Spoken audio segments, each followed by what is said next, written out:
বন্ধু শোন। কি বলবি বল। আচ্ছা বলতো মেন অর্থ কি? কেন, মেন অর্থ তো মানুষ। আচ্ছা এবার বলতো ওয়েমেন অর্থ কি?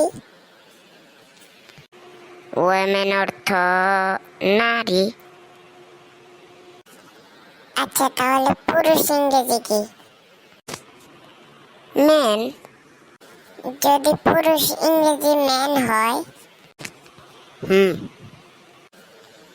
মানুষ ইংরেজি ম্যান হয়, হুম।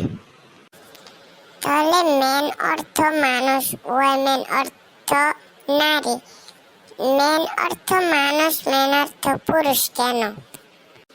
ওয়েমেন কি মানুষ না? বিষয়টা চিন্তার না?